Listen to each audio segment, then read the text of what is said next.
Hello, third class से YouTube channel में आप सभी का हार्दिक स्वागत एंड अभिनंदन।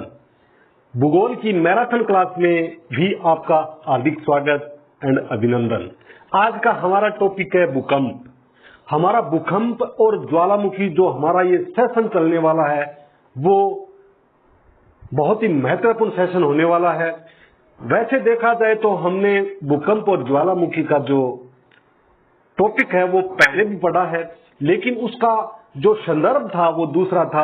आज यहाँ पर हम भूकंप को बड़ी गहराई से पढ़ेंगे, भूकंप के यहाँ पे परिभाषित भी करेंगे और भूकंप के प्रकार भी यहाँ पे पढ़ेंगे और भूकंप ग्रसित क्षेत्र के बारे में पढ़ेंगे और भूकंप के दौरान आने वाली समस्याओं के बारे में यहाँ पे अध्ययन करेंगे। देखो दोस्तों, भूकंप और ज्वालामुखी पढ़ना बहुत ही महत्वपूर्ण हो जाता है यहाँ पे, क्योंकि ये घटनाएं भूतकाल में भी निरंतर घटती हुई आई है और भविष्य में भी इनकी घटने की पूरी संभावना बनी हुई है। इसलिए भूकंप के बारे में यहाँ पे बहुत महत्वपूर्ण है पढ़ना। और साथ ही भूकंप और ज्वालामुखी कोई भी यदि आप एग्जाम की तैयारी करोगे तो प्रत्येक एग्जाम के सिलेबस में इसको शामिल किया गया है। इसलिए भूकंप को बड़ी गहराई से पढ़ना बहुत महत्वपूर्ण हो जाता है और भूकंप के बारे में यहाँ पे हम बहुत गहराई से पढ़ेंगे। आप लोगों से गुजारिश है, निवेदन है कि आप लोग प्रारंभ से अंत तक इस वीडियो को जरूर देखिए ताकि आपको भूकंप से संबंधित सारी समस्याएं यहाँ पे स्पष्ट हो जाएंगी। किसी भी प्रकार के कॉन्सेप्ट को यहाँ पे शेष नहीं रखा जाएगा और साथ में फैक्ट भी यहाँ पे बताए जाएंगे। इसीलिए आप लोगों से गुजारिश है कि इसको अंत तक देखें तथा साथ ही साथ अपने दोस्तों के बीच में भी इसको शेयर कीजिए ताकि अधिक से अधिक लोगों को फायदा इस क्लास का मिल सके तथा मुझे भी आप लोगों का मोटिवेशन साथ साथ में प्राप्त हो सके। इसी के साथ हम हमारे टॉपिक पे आते हैं। हमारा टॉपिक जो आज है भूकंप है। देखिए, भूकंप को वैसे हम साधारण भाषा में यदि कहें कि भूकंप क्या होता है कि भूकंप धरती हिलती है उसको भूकंप कहते हैं, लेकिन जरूर ये भी परिभाषा है, इसको भी परिभाषा ही माना जा सकता है। लेकिन यदि शब्दों में लिखना हो, जहां पर जैसे पीछे से नाम है, किसी भी जो जहां पे सब्जेक्टिव टाइप के क्वेश्चन लिखना होता है तो वहां पे शब्दों का खेल होता है, उसमें शब्द शामिल करना बहुत जरूरी होता है, अन्यथा उसमें मार्क्स यानी अंक मिलने की संभावना बहुत कम बनी होती है। इसी के साथ आज हम यहाँ पर 2-3 परिभाषा पढ़ेंगे, उनके साथ एक भूगोल वेत्ता को भी हम यहाँ पे शामिल करने वाले हैं। वैसे देखा जाए तो भूकंप की परिभाषा हम बोले कि भूकंप क्या होता है। वैसे पृथ्वी के भूपटल पर भूकंप पृथ्वी के भूपटल पर आता है और पृथ्वी के भूपटल पर अंतर्जात व बहिर्जात बलों के कारण उत्पन्न होने वाले कंपन को भूकंप कहते हैं। एक साधारण भाषा में ये भी बोला जा सकता है क्या, पृथ्वी के भूपटल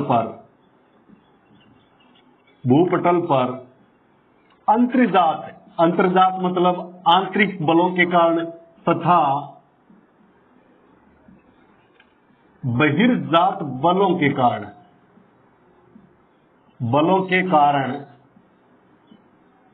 कारण उत्पन्न कंपन को भूकंप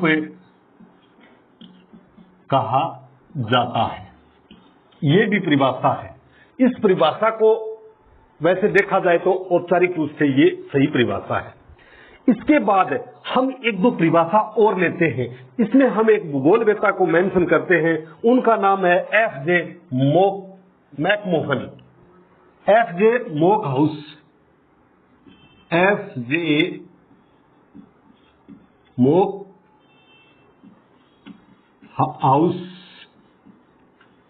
भूगोल वेत्ता के अनुसार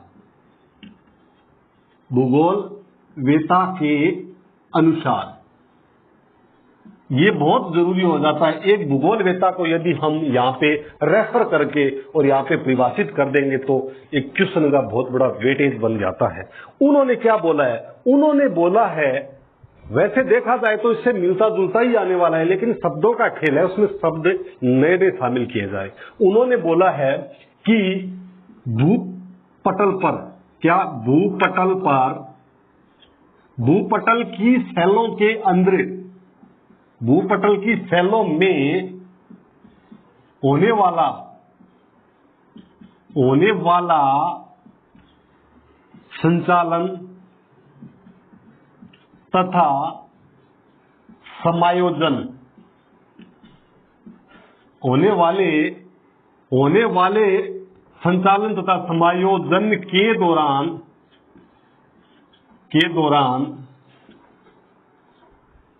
उत्पन्न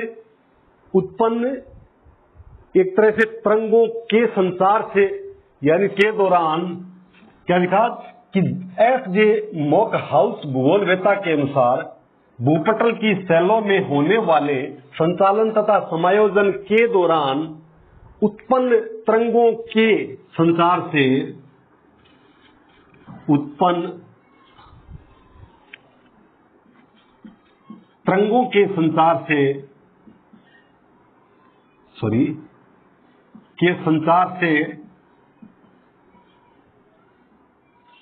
के दौरान उत्पन्न तरंगों के संचार से उत्पन्न कंपन को भूकंप कहा जाता है। देखो, शब्दों के अंदर सब कुछ समझ में आ रहा है, इसमें कोई समझने वाली, नहीं समझने वाली कोई बात नहीं है कि भूपटल, जिसको भूप्रपट्टी बोलते हैं, उस भूप्रपट्टी में जो शैलें हैं, उन शैलों के संचालन तथा समायोजन के दौरान उत्पन्न तरंगों के संचार से उत्पन्न कंपन को भूकंप कहा जाता है।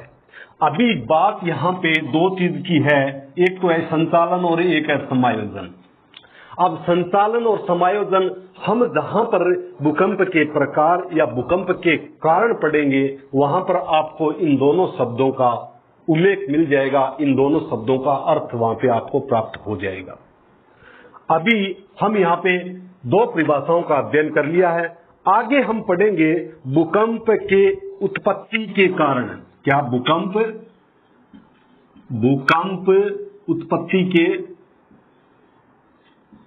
उत्पत्ति के कारण। अभी हम यहाँ पे जब भूकंप के उत्पत्ति के कारण पढ़ेंगे तो वहां पर एक कारण आएगा, उस कारण में के दौरान जब समझाऊंगा तो वहां पे संचालन और समायोजन का आपको अर्थ क्लियर हो जाएगा। यहाँ पे उत्पत्ति के कारण नंबर 1 को हम पढ़ते हैं। नंबर 1 है भ्रंशन।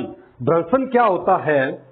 जब भूगर्भिक कुछ गतिविधियां होती है, जैसे भूगर्भिक गतिविधियां मतलब जब शैलों के बीच में कुछ तनाव उत्पन्न होते हैं, कुछ संपीड़न उत्पन्न होते हैं, उनके कारण शैलों में कुछ दरारें पड़ जाती हैं। क्या पड़ जाती हैं? दरारें। अब ये भ्रंशन का यहाँ पे आप समझिए। भ्रंशन पहला है भ्रंशन। जब शैलें एक दूसरे से जुड़ी हुई होती हैं, और आपको बता देता हूं कि पृथ्वी की उत्पत्ति से लेके आज तक पृथ्वी का बाहरी भूप्रपट्टी से लेकर के आंतरिक भाग तक अभी भी पृथ्वी ठंडी हो रही है, और ठंडी होने के कारण ये सिकुड़ती जाती है। ऊपर वाला पार्ट क्या है? सिकुड़ रहा है। जब सिकुड़ेगा तो आसपास की चट्टानें जब खिंचाव उत्पन्न होगा तो चट्टानें आपस में बीच में टूट जाती हैं, उनके बीच में दरारें पड़ जाती हैं। कैसे? आपको एक डायग्राम के माध्यम से समझाना चाहूंगा कि ये पृथ्वी है, और ये ऊपर से प्रारंभ हुआ था ठंडा होना, और ये अंदर तक पहुंच चुका है ठंडा होता होता। जब यहां से ये पृथ्वी अभी गर्म है और ठंडा हो रहा है, तो ये पार्ट है, ये वाला हिस्सा, ये ठंडा जब हो रहा है तो कुछ चट्टानों की ऐसी प्रॉपर्टीज होती हैं जो आपस में चिपकी हुई रहती है। कुछ चट्टानें तो आपस में चिपकी हुई रहती हैं, लेकिन कुछ प्रॉपर्टीज ऐसी होती है चट्टानों की, एक चट्टान दूसरी को छोड़ देती है आपस में। जहां से ये चट्टान छोड़ती है वहां से चट्टानों के बीच में दरारें पड़ जाती है, और जब ऊपर वाला वजन उसको कवर करता है तो फिर भूप्रपट्टी पे भ्रंशन हो जाता है, भ्रंश घाटियों का निर्माण हो जाता है। कैसे? देखिए ये वाली जो चट्टान है, ये चट्टान जब ठंडी होगी तो ये इधर खींचेगी और ये इधर खींचेगी। आसपास का क्षेत्र ये ठंडा हुआ तो ये ऐसे रबड़ जब ठंडा होता है तो आपस में ऐसे खींच जाता है, वैसे ये इधर खींचेगी और ये वाला पार्ट इधर जाएगा, ये वाला पार्ट, ये एक पार्ट ठंडा होगा, ये पार्ट ठंडा होगा, इनके बीच में ये फिर दरारें पड़ जाएगी। इधर क्या दरारें पड़ जाती हैं। इन दरारों की यहाँ पे जब ब्लैंक स्थान उत्पन्न हो जाता है तो ऊपर वाला हिस्सा इसको कवर करने का प्रयास करता है। जब यहाँ ये वाला हिस्सा यहाँ इस हिस्से को कवर करेगा तो फिर यहाँ पे ऐसे भ्रंश पड़ जाएगा, भ्रंश घाटियों का निर्माण हो जाएगा। और ये जब भ्रंश पड़ेगा तो इस भ्रंशन के कारण इस वाले क्षेत्र में क्या हो जाएगा, भूकंप आ जाएगा। क्या हो जाएगा, भूकंप आ जाएगा। इसलिए भ्रंशन के कारण भी भूकंप की उत्पत्ति होती है।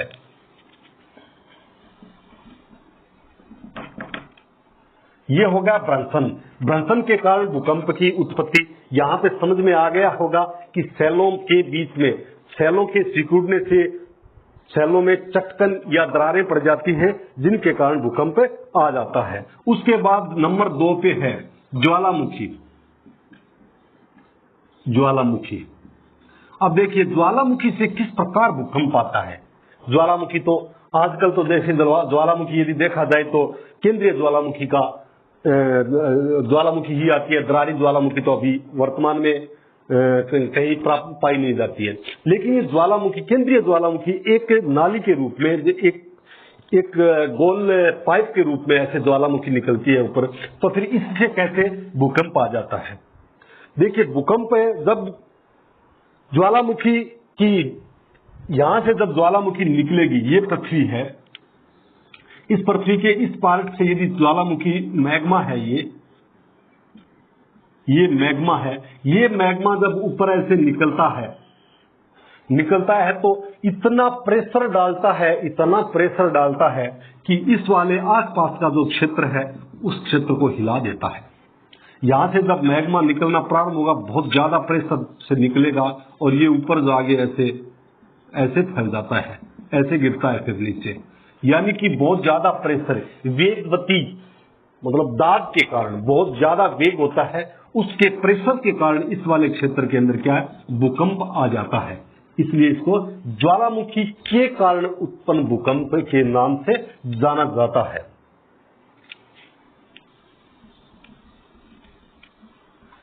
आगे नेक्स्ट नंबर 3 आता है जलीय भार। अब जलीय भार से किस प्रकार से भूकंप आता है। देखो 1967 के अंदर महाराष्ट्र में कोयना बांध का निर्माण किया गया था। वो बांध ऐसी जगह बनाया गया था कि उस बांध जहां पे पानी इकट्ठा हुआ था, उस पानी के नीचे की जो सैलें थी वो कमजोर सैलें थी और एक बहुत बड़ी मात्रा में उस क्षेत्र में पानी को इकट्ठा कर लिया गया था। उस इकट्ठे पानी का जब वजन बाहर पड़ा तो नीचे की जो सैलें थी वो चटक गई थी, वो समायोजन करना प्रारंभ कर दिया था, संचालित हो गई थी इस वजन के कारण। अब देखिए संचालन और समायोजन यहाँ पे आपको समझ में आ जाएगा, क्योंकि वो नीचे की चट्टानें कमजोर थी और ऊपर से जब वजन पड़ा तो वो चट्टानें संचालित हुई और आपस में समायोजन करने का प्रयास किया तो फिर वो नीचे धंस गया। यानी वजन के कारण, पानी के वजन के कारण जैसे ही वो चट्टानें नीचे धंसी तो एक अचानक एक कंपन उत्पन्न हुआ, आसपास के क्षेत्र में इस प्रकार भूकंप उत्पन्न हो गया। वो भूकंप 1967 में महाराष्ट्र में देखा गया था। कोयना बांध में पानी इकट्ठा करने के कारण इस प्रकार का भूकंप आया था। उसके बाद नंबर 4 भूकंप के कारण को देखा जाए तो भूपटल का संकुचन।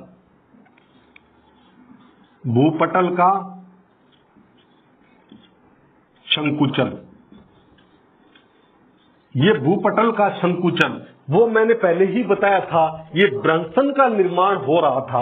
भ्रंश का निर्माण भी संकुचन के कारण ही होता है, लेकिन यहाँ पर भूपटल का संकुचन होगा। भूपटल का संकुचन वैसे ही ठंडा, जब एक क्षेत्र बहुत लंबा चौड़ा क्षेत्र है, एक पृथ्वी है ये, और ये वाला पूरा वाला ऊपर का क्षेत्र भूपटल है। ये भूपटल जब ठंडा, ये वाला हिस्सा भी ठंडा हो रहा है, ऊपर वाला ज्यादा और ठंडा होता जा रहा है। जब आगे ठंडा होता जाएगा तो ये वाला हिस्सा ज्यादा ठंडा होगा, क्योंकि आगे वाला हिस्सा और अंदर ठंडा होता जा रहा है तो ये वाला हिस्सा और ठंडा होगा। जब ये ठंडा होगा तो यहाँ पर जो उपस्थित चट्टानों में फिर संकुचन उत्पन्न होगा। जब संकुचन आपस उत्पन्न होगा, ये सिकुड़ेगी तो फिर चट्टानों के अंदर दरार आ जाएगा। दरार बहुत बड़ी, छोटा मोटा दरार नहीं आता है, बहुत बड़ी चट्टान में दरार आता है। तो उसके कारण जो उत्पन्न कंपन है उसको भूपटल के संकुचन के कारण उत्पन्न पटल भूकंप कहा जाता है। आगे नेक्स्ट 5 नंबर, 5 नंबर जो है वो है समस्थिति या समायोजन। समस्थिति तथा समायोजन। समस्थिति तथा समायोजन, इसको थोड़ा सा पढ़ना है, गहराई से पढ़ना है, मतलब डीपली पढ़ना है, क्योंकि समायोजन यहाँ पे पहले ऑलरेडी नाम आ चुका है, इसलिए यहाँ पे अध्ययन करेंगे। देखिए, एक पृथ्वी है, मैं गोल नहीं बना रहा, मैं इस प्रकार से एक पृथ्वी और एक ऊपर वाले उच्चावच भाग को यहाँ पे प्रदर्शित करना चाहता हूं। ये पर्वत है, क्या है? पर्वत है। और यहां पर मैं अभी यहाँ पे क्या एक सागर बनाता हूं, ये सागर है, ये वाला हिस्सा सागर है। जब प्राकृतिक आपदाओं तथा वर्षा, हवा इत्यादि कारणों से जब ये वाला हिस्सा अपक्षय होता है, यानी ये वाले पर्वत का अपक्षय होता है, इसके कण छोटे छोटे, इनकी जो ये चट्टानें हैं छोटे छोटे कणों में टूट जाती हैं, अपक्षय होता है। ये टूट तो यहाँ पे गई, क्या हो गया? टूट तो यहाँ पे गई ये, लेकिन जब ऊपर से क्या हुआ? बरसात हुई, वर्षा हुई, पानी नीचे गिरा, तो इन पानी के बहाव के साथ ये वाला जो अपक्षय हुआ था, ये पार्ट अपर्दित होगा, भी पानी के साथ क्या होगा? अपर्दित होगा। ये पूरा ऊपर वाला हिस्सा जो पर्वत का है, ये अपर्दन शुरू होगा, और इसकी जो मिट्टी है, यहाँ के जो कण, चट्टानों के कण हैं, वो सारे के सारे यहाँ पे जमाव हो जाएगा। कहाँ पे? समुद्र के अंदर जमाव हो जाएगा। और ये छोटा नहीं होता, ये बहुत बड़े लंबे क्षेत्र में, महासागरों में होता है, सागरों में होता है, आसपास के पर्वतीय क्षेत्र से अपर्दित मिट्टी यहाँ के तली में जाकर के जमा हो जाती है। जब जमा हो जाती है तो यहाँ का संतुलन बिगड़ जाता है। इस क्षेत्र का क्या हो जाता है? बहुत बड़ी मात्रा में मिट्टी यहाँ पे इकट्ठी हो जाती है। जिस प्रकार से कोयना बांध का एग्जाम्पल दिया था कि एक ऐसे ही स्थान निर्धारित कर दिया गया था जिसपे जल इकट्ठा करके बांध बना दिया, यानी जलापूर्ति के लिए वहां के आसपास के लोगों के लिए, लेकिन ये पता नहीं चला कि इसके नीचे की चट्टानें कितनी कमजोर हैं, तो चट्टानों के वजन के कारण वो चट्टानें चटक गई थी। वो समायोजन समस्थिति करने की कोशिश की तो वहां पे भूकंप आ गया। सेम ये प्राकृतिक कारण, यानी प्राकृतिक कारणों से इस प्रकार की हलचलें उत्पन्न होती हैं। यहाँ से जब अपर्दित मिट्टी इस सागर के तली में जमा हो जाती है तो बहुत दिनों के बाद ये तली बहुत मोटी हो जाती है। यहाँ पे क्या, यहाँ पे बहुत तली के जो तलछट जमाव होता है, ये इनकी परत बहुत मोटी हो जाती है। जब वजन सहन नहीं करता, नीचे की चट्टानें कमजोर होती हैं, इतना वजन नहीं सहन कर पाते, और यहाँ का हिस्सा हल्का हो जाता है, यहाँ का हिस्सा भारी हो जाता है, तो बाकी वाला क्षेत्र इसको संतुलित करने का कोशिश करता है। क्या करता है? संतुलित करने की कोशिश करता है। इस वाले हिस्से को नीचे दबा देगा और ये वाला हिस्सा क्या हो गया? हल्का हो गया। तो फिर क्या होगा? जैसे ही ये नीचे दबेगा तो चट्टानें इधर चलेगी, चट्टानें उधर जाएगी, चट्टानें नीचे भी जाएगी। तो यहाँ की स्थिति को समायोजित करने का प्रयास प्रकृति स्वतः ही करती है। जब इस प्रकार का प्रयास करती है तो इस क्रिया के दौरान आसपास के क्षेत्र में कंपन उत्पन्न हो जाता है, जिसको जो कि भूकंप के नाम से जाना जाता है। इसी प्रकार समस्थिति तथा समायोजन करने का जो भूप्रपट्टी की आंतरिक शैलें हैं, वो अपने आप को समस्थिति बनाए रखना चाहती हैं, यथा स्थिति बनाए रखना चाहती हैं और समायोजन करना चाहती हैं। तो फिर इस प्रकार की क्रिया होने से भूकंप उत्पन्न हो जाता है। उसके बाद प्रत्यास्थ प्लेट विवर्तनिक सिद्धांत। प्लेट विवर्तनिक 6 नंबर है प्लेट विवर्तनिकी। अब प्लेट विवर्तनिकी क्या है? प्लेट विवर्तनिकी को भी हम अध्ययन करेंगे यहाँ पे कि प्लेट विवर्तनिकी के कारण भूकंप किस प्रकार से आता है, वो भी यहाँ पे अध्ययन हम अभी करेंगे। देखिए, प्लेट विवर्तनिकी हमने क्या क्या क्या पढ़ा था कि जैसे एक जब पृथ्वी की उत्पत्ति हुई थी उसके बाद जुरासिक युग के अंदर क्या पैंजिया का विभाजन हुआ था, 2 भागों में विभाजित हो गया था। ऊपर वाले को अंगारा लैंड और नीचे वाले को गोंडवाना लैंड के नाम से जाना गया था।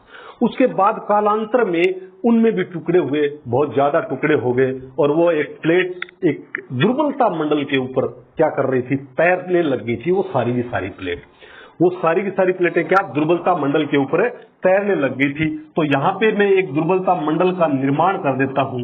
ये है दुर्बलता मंडल।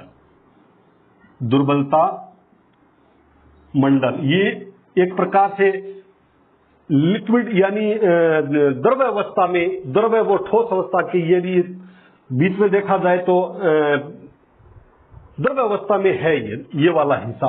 इनके ऊपर ये चट्टानें सारी की सारी जो क्या है प्लेटें हैं वो तैर रही है। एक ये है मान लो और एक ये है, इस प्रकार से बहुत सारी प्लेटें हैं। अभी हम भारत के संदर्भ में आते हैं कि भारत वाले हिस्से के अंदर हम समझने का प्रयास करते हैं ताकि भारत की भूगोल को आगे समझने में आसान हो जाएगा। अभी मैं बताता हूं कि यहां पर ये वाला क्षेत्र, अभी हम ये वाले क्षेत्र को मान लेते हैं, ये वाला जो क्षेत्र है इसको तो मान लेते हैं हम क्या, ये वाला क्षेत्र है हिमालय पर्वतीय क्षेत्र मान लो, यानी यूरेशियन प्लेट मान लो इसको, यूरेशियन प्लेट है ये। क्या है ये? यूरेशियन प्लेट है। उसके बाद एक प्लेट गोंडवाना लैंड को मानते हैं, ये गोंडवाना लैंड प्लेट है, ये गोंडवाना लैंड प्लेट है। इसको लिखते हैं गोंडवाना, गोंडवाना लैंड। अब मैंने आपको बताया था कि ये सारी की सारी जितने भी 6 प्रमुख प्लेट और 8 छोटी प्लेटें हैं, ये दुर्बलता मंडल के ऊपर तैर रही है और एक निश्चित दिशा में आगे बढ़ रही है। समझ में आई? निश्चित दिशा में क्या आगे बढ़ रही है। तो ये वाली जो हमारी गोंडवाना लैंड है ये इधर चल रही है और ये वाली प्लेट का जो थोड़ा मूवमेंट है वो इस दिशा में है, यानी कि जो यूरेशियन प्लेट है वो उत्तर से दक्षिण की ओर बढ़ रही है और ये जो हमारी प्लेट है प्रायद्वीपीय प्लेट है जिसको बोलते हैं भारत में गोंडवाना लैंड वाली जो प्लेट है वो दक्षिण की उत्तर की ओर आगे बढ़ रही है। तो ये वाली प्लेट उसके नीचे सबदर्शित हो रही है, यानी अभिसारित हो रही है। ये प्लेट इसके नीचे घुस रही है। जब इसके नीचे जाएगी तो ये वाली प्लेट का जो आगे वाला हिस्सा है वो नीचे जाएगा और यहाँ पे बहुत ही गर्म हिस्सा, तापमान बहुत उच्च तापमान है। उच्च तापमान के कारण यहाँ पे क्या होता है, ये वाला हिस्सा क्या हो जाता है, मेल्ट हो जाता है, पिघल जाता है। पिघलने के कारण यहाँ पे उच्च ताप और दाब उत्पन्न होता है, क्रिएट होता है। क्या? उच्च ताप और दाब क्रिएट होता है, जिसके कारण इस वाले क्षेत्र के अंदर उच्च दाब और ताप के कारण इस वाले क्षेत्र में कंपन उत्पन्न होता है। ये अंदर से बुरी तरह से दबाव डालता है और कंपन उत्पन्न होता है और आसपास के क्षेत्र में फिर ज्वालामुखी केंद्र होता है जिसके अंदर से वो उसका जो प्रेशर है वो रिलीज हो जाता है। जैसे भारत के अंदर अंडमान निकोबार में एक बैरन द्वीप है, वहां पे भी रिलीज होता है और आसपास जो आशियाना देश है उन क्षेत्रों में भी ये रिलीज होता है। तो इस प्रकार से ये प्लेट विवर्तन के कारण उत्पन्न कैसे, भूकंप कैसे उत्पन्न होता है, वो इस प्रकार से उत्पन्न होता है। अभी और अन्य कारणों में यदि हम देखा जाए कि और क्या क्या कारण हो सकते हैं कि भूकंप उत्पन्न होने के, अन्य कारणों में यदि देखा जाए तो भूस्खलन से हो सकता है। जैसे बहुत ज्यादा मात्रा में बारिश हो रही है और पहाड़ की जो मिट्टी है वो बहुत ज्यादा गीली हो गई है और उस पहाड़ के अंदर मिट्टी के साथ पत्थर भी है और पूरा पहाड़ ही चल पड़ा और चलने के कारण एक स्थान से दूसरे स्थान पर मिट्टी गई, एक झटके से गई, तो उस आसपास के क्षेत्र में भूकंप उत्पन्न हो सकता है। इस प्रकार हमने यहाँ पे देखा कि भूकंप के कारण क्या क्या है। क्या देख लिया? यहाँ पे भूकंप के हमने कारणों का अध्ययन कर लिया। अभी आगे हम पढ़ेंगे कि भूकंप विज्ञान के बारे में। क्या पढ़ेंगे? आगे हम पढ़ेंगे भूकंप विज्ञान के बारे में। अभी क्या पढ़ेंगे? इधर यहाँ पे भूकंप विज्ञान के बारे में अध्ययन करेंगे। देखो, भूकंप के विज्ञान के बारे में मैंने पहले भी एक सिस्मोग्राफ के बारे में बताया था कि सिस्मोग्राफ किस प्रकार से कार्य करता है। उसका हम यहाँ पे अध्ययन नहीं करेंगे, क्योंकि पहले वाले वीडियो में आप जाकर के देख सकते हो सिस्मोग्राफ किस प्रकार से काम करता है। यहाँ पे हम भूकंप विज्ञान के तहत अध्ययन करेंगे कि भूकंप विज्ञान से उत्पन्न कितनी प्रकार की जो तरंगे उत्पन्न होती हैं और उन तरंगों की विशेषता क्या है और उन तरंगों से होने वाले नुकसान क्या क्या है, इस प्रकार का अध्ययन हम यहाँ पे करेंगे। सिस्मोग्राफ के माध्यम से हम भूकंप की तीव्रता को ज्ञात कर सकते हैं। उसमें भूकंपीय तरंगे निकलती है। जब एक भूकंप, देखो यहाँ पे मैं बताता हूं कि ये पृथ्वी है, जहां से भूकंप उत्पन्न होता है उसको बोलते हैं भूकंप मूल। मान लो इधर से भूकंप उत्पन्न हुआ, इसको बोलते हैं भूकंप मूल, मूल केंद्र। भूकंप मूल केंद्र ये है भूकंप मूल केंद्र। और अभी आप ये देखो कि भूकंप मूल से जब तरंगे निकलती है तो सबसे पहले पृथ्वी के सतह पर जहां पे पहुंचती है उसको बोलते हैं अधिकेंद्र। अब सबसे पहले कहां से कहां पे पहुंचेगी? जो कम दूरी होगी वहीं पे पहुंचेगी। तो यहां पे जब मूल केंद्र होगा तो फिर यहां पे जाने में टाइम ज्यादा लगेगा, क्योंकि दूरी ज्यादा है। यहां पे जाने में टाइम ज्यादा लगेगा और नीचे जाने में भी टाइम ज्यादा लगेगा। लेकिन एकदम लंबवत यानी 90 डिग्री के कोण पे इसकी जो तरंग पहुंचेगी वो कम से कम समय में पहुंचेगी। और जहां से कम समय पे पहुंचेगी उस केंद्र को बोलते हैं अधिकेंद्र। अधिकेंद्र इसको बोलते हैं अधिकेंद्र। ये हो गया भूकंप की कुछ शब्दावली। यहाँ पे अभी हम देखेंगे कि ये भूकंप यहाँ पे जब उत्पन्न होता है तो इसमें कितनी प्रकार की तरंगे निकलती है उनका अध्ययन करेंगे। नंबर 1 पे हम अध्ययन करने वाले हैं। पहली तो एक तरंगे होती है उसको बोलते हैं पी तरंग। पी तरंग। अब पी तरंग क्या होती है?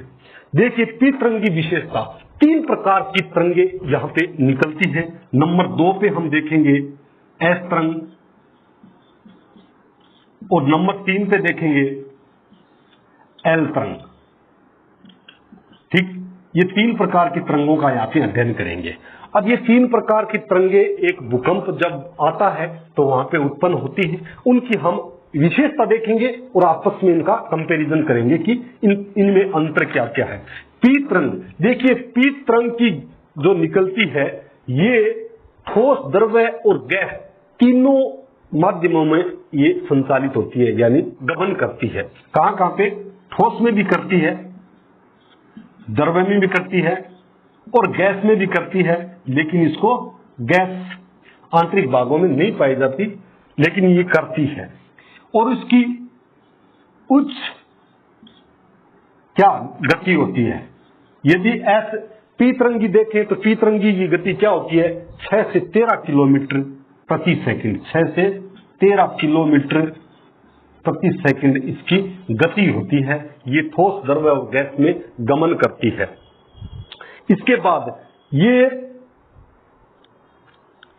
चारों दिशाओं में, जहां पे भी केंद्र भूकंप का मूल केंद्र है उस मूल केंद्र से ये चारों दिशाओं में फैलती है।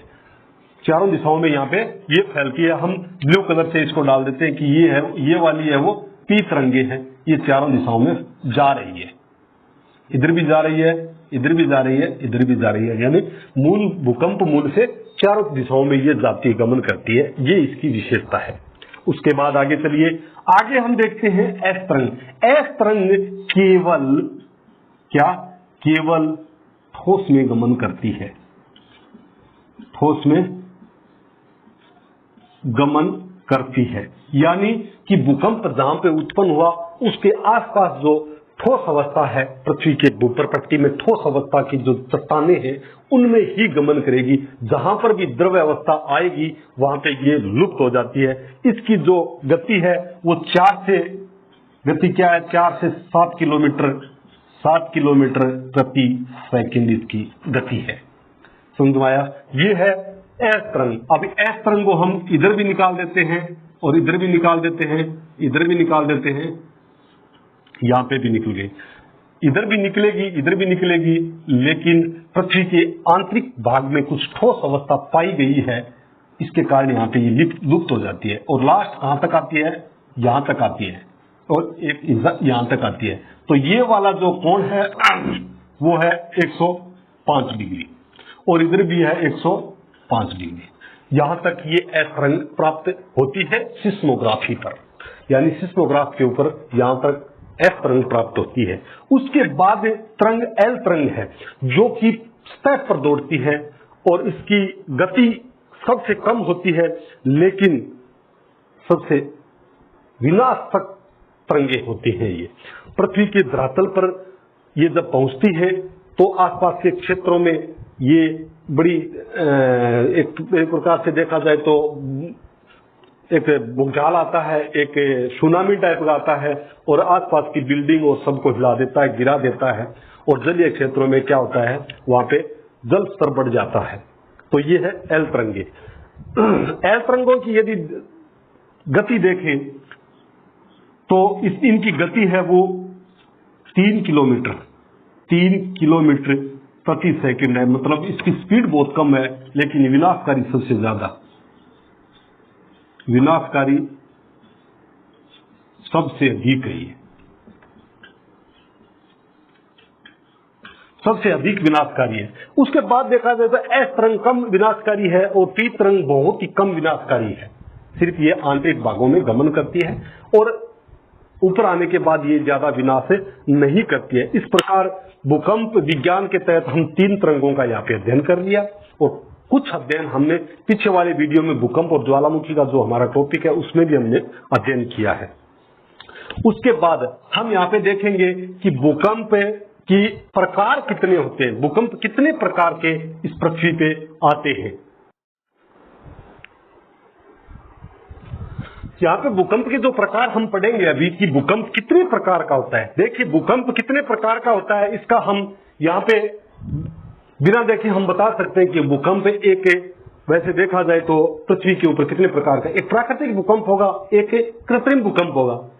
प्राकृतिक भूकंप जो प्रकृति की समायोजन यानी भूप्रपट्टी है ऊपर वाला, उसके समायोजन या समस्थिति या संचालन के कारण इनके अंदर जो शैलें हैं उनके संचालन के कारण जो उत्पन्न होता है, और जितना हमने जो कारण पढ़े थे वो सारे के सारे प्राकृतिक भूकंप के अंदर गिने जा सकते हैं। उसके बाद फिर एक हो गया कृत्रिम भूकंप। कृत्रिम भूकंप क्या हो सकता है? देखिए कृत्रिम भूकंप हम मोटा मोटी यदि देख ले, जैसे कोयना बांध जो महाराष्ट्र 1967 वाला, वो एक प्रकार से कृत्रिम भूकंप था, क्योंकि कृत्रिम रूप से वहां पे पानी इकट्ठा किया गया था, तो उससे जो उसके बाहर से जो उत्पन्न हुआ उसको कृत्रिम भूकंप बोल सकते हैं। और एक जहां पे परमाणु परीक्षण और परमाणु बम जहां पे डाले जाते हैं, वहां के आसपास के क्षेत्र में पूरी पृथ्वी कंपित हो जाती है एक समय के लिए, तो वो भी एक कृत्रिम भूकंप के नाम से जाना जाएगा। जैसे हिरोशिमा नागासाकी में 1945 में डाले गए थे, अगस्त 1945 में अमेरिका के द्वारा बम डाले गए थे, उसके आसपास के क्षेत्र में बहुत बड़ा एक कंपन उत्पन्न हुआ था, उसको कृत्रिम भूकंप के नाम से जाना जाएगा। उसके बाद यदि वैसे देखा जाए तो भारत ने जब 1999 में 1974 में जो परमाणु परीक्षण किए थे तो राजस्थान क्षेत्र में, तो वहां उस क्षेत्र में भी थोड़ा कंपन उत्पन्न हुआ था, उसको भी कृत्रिम भूकंप के अंदर आता है। और कुछ क्या होता है, कहीं कहीं जब खदाने हैं जहां पे कुछ चट्टानों को तोड़ना होता है खोदने के लिए, यानी उनको खनन करने के लिए, कुछ बहुत बड़ी बड़ी चट्टानें होती हैं, अंदर शैलें होती हैं, उनको तोड़ना होता है, तो उनके अंदर सुराख करके उन होल करके उनमें बारूद डाल दिया जाता है, और बारूद में जब आग लगाते हैं तो थोड़ा ब्लास्ट होता है, ब्लास्ट होने से आसपास की शैलें हो चटक जाती है, टूट जाती है, तो उसके बाद खनन क्रिया में आसानी हो जाती है। तो उसके दौरान जब ये ब्लास्ट किया जाता है तो भी वहां पे भूकंप उत्पन्न होता है। तो ये इस प्रकार के जितने भी हैं वो सब कृत्रिम भूकंप के तहत आते हैं। तो भूकंप के प्रकार यदि देखें तो पहला प्रकार प्राकृतिक कर दो, दूसरा कर दो फिर कृत्रिम। प्राकृतिक मैंने बता दिया, जो उत्पत्ति के कारण जितने भी हमने ज्वालामुखी है, विवर्तनिकी है, जलीय भार है या समस्थिति समायोजन है, इस प्रकार के जो पहले हमने अभी जो अध्ययन किया है वो सारे के सारे प्राकृतिक भूकंप के तहत काउंट होंगे। कृत्रिम भूकंप में मैंने अभी बता दिया, परमाणु विस्फोट है या एक प्रकार से खनन क्रिया के दौरान जो खदानों के अंदर बारूद भर के उन पे ब्लास्ट किया जाता है वो मान लो, या फिर कृत्रिम रूप से जहां पे जल इकट्ठा कर लिया जाता है तो कोयना बांध की तरह एक वो मान लो। इस प्रकार के ये सब कृत्रिम भूकंप के रूप में जाने जाते हैं। उसके बाद हम आगे देखेंगे कि भूकंप के जो लाभ और हानि, भूकंप के लाभ, अब लाभ और भूकंप की हानि बहुत इंपॉर्टेंट है। भूकंप की हानि ये बहुत इंपॉर्टेंट है। यदि लाभ में कोई देखे तो एक बार सोचता ही रहेगा कि भूकंप का भी कोई लाभ हो सकता है क्या? बिल्कुल, भूकंप का बहुत लाभ होता है। भूकंप के कारण क्या, अभी लाभ में हम यहां देखेंगे कि लाभ क्या क्या हो सकता है।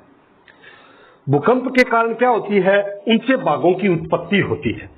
जो पहले हमने बताया था कि जब एक क्षेत्र, जब समस्थिति समायोजन होने की ये प्रकृति अपनी चट्टानों के अंदर समायोजन या करने की कोशिश करती है तो कुछ क्षेत्र ऐसे होते हैं जो नीचे धंस जाते हैं और कुछ क्षेत्र ऊपर उठ जाते हैं।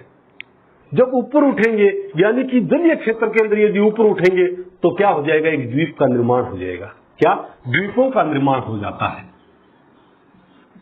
द्वीपों का निर्माण इस भूकंप के कारण कई बार हो जाता है। उसके बाद यदि लाभ में देखा जाए तो भूकंप के कारण ये द्वीपों का निर्माण हुआ और आसपास के तटीय क्षेत्रों में यदि जलीय क्षेत्र के अंदर आंतरिक भाग में कुछ भूकंप का मूल केंद्र है तो वहां से जमीन जब ऊपर उठ जाती है तो उठने के कारण जो जलीय क्षेत्र का जो तटीय क्षेत्र है वहां पे बहुत ज्यादा तलछट होती है, बहुत उपजाऊ भूमि होती है और वो क्षेत्र जब ऊपर हो जाएगा तो वो भूमि उपजाऊ भूमि है, वो ऊपर निकल जाएगी तो कृषि क्षेत्र के लिए बहुत महत्वपूर्ण होती है। मतलब उपजाऊ भूमि की उत्पत्ति, भूमि का विकास, मान लो विकास हो जाता है। इस प्रकार भूकंप के लाभ बहुत ही कम काउंट किए जा सकते हैं। और एक यदि हम भूकंप का लाभ यदि देखें तो भूकंप से हम पहले पढ़े थे कि पृथ्वी की आंतरिक संरचना कैसी होती है। उसमें हम आंतरिक संरचना के एक प्रत्यक्ष और एक अप्रत्यक्ष जो साधनों का अध्ययन किया था। तो पृथ्वी की आंतरिक संरचना को जानने में सहायक क्या, पृथ्वी की आंतरिक संरचना को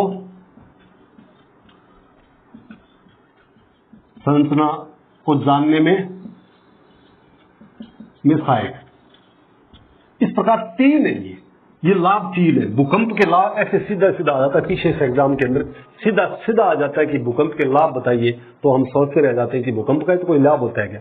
तो ये तीन लाभ यदि आप लिख दोगे तो आपका वेटेज बहुत अच्छा बढ़ जाएगा, अच्छे मार्क्स आ जाएंगे। उसके बाद हानि के क्षेत्र में जाएं तो हानि तो भूकंप से हानि ही हानि है। भूकंप से क्या है, हानि ही हानि है। अब भूकंप आएगा, ब्रसन घाटियों का निर्माण होगा, तो फिर यदि हानि में पहला देखा जाए तो नदियों का जो मार्ग है वो बदल जाता है, पहला। दूसरा, जब भूकंप आता है तो अपार जन धन की हानि होती है। जैसे नेपाल के अंदर भूकंप आया था अभी थोड़े दिन पहले, तो उसमें बहुत जन धन की हानि हुई थी। और आधारभूत संरचनाएं जो सरकार के द्वारा जन कल्याण के लिए स्थापित की जाती है उनका बहुत विनाश हो जाता है, वो भी एक बहुत बड़ा नुकसान है। और तटीय क्षेत्र में जहां पे तटीय क्षेत्र का जो स्तर है वो भूकंप के कारण यदि तटीय क्षेत्र और नीचे धंस जाता है तो वो आसपास का क्षेत्र है वो जलमग्न हो जाता है। तो आसपास के क्षेत्र में जो आवासीय क्षेत्र है उसमें जल भर जाता है। और एक बार जो सन 2004 में दिसंबर में जो एक सुनामी आया था, सुनामी के कारण छोटे छोटे द्वीपों के ऊपर से पानी निकल गया था और कुछ द्वीप पानी के अंदर डूब भी गए थे। तो इस प्रकार से भूकंप की बहुत ज्यादा हानि होती है। यहाँ पे हम भूकंप के लाभ और हानि यहाँ पे पढ़ दिया है। अभी आगे वाला हम जो गहराई से अध्ययन करेंगे तो भूकंप के बाद ज्वालामुखी का अध्ययन करेंगे। ज्वालामुखी को हम गहराई से पढ़ेंगे। ज्वालामुखी के क्षेत्र विश्व में प्रमुख क्षेत्रों का अध्ययन करेंगे। और जब ज्वालामुखी के प्रमुख क्षेत्रों का अध्ययन करने के बाद हम थोड़ा सा कंक्लूजन पे जाएंगे, भूकंप और ज्वालामुखी का थोड़ा कंक्लूजन करेंगे। उस कंक्लूजन के दौरान हम संपूर्ण पृथ्वी के ऊपर भूकंप और ज्वालामुखी के जो प्रमुख क्षेत्र हैं उनका अध्ययन करके इस चैप्टर को हम समेट देंगे। आगे वाला हमारा क्या चैप्टर, हमारा जो टॉपिक होगा वो होगा ज्वालामुखी। यहाँ पे आज की इस क्लास को यहीं पे विराम देना चाहते हैं, लेकिन आप लोगों से गुजारिश है कि आप लाइक कीजिए और साथ साथ में सब्सक्राइब कीजिए और अधिक से अधिक दोस्तों के बीच इसको शेयर कीजिए ताकि अधिक से अधिक लोगों को इसका फायदा मिल सके। और इसी के साथ मैं आज से इस सेशन को यहीं पे समाप्त करना चाहूंगा। जय हिंद, जय भारत।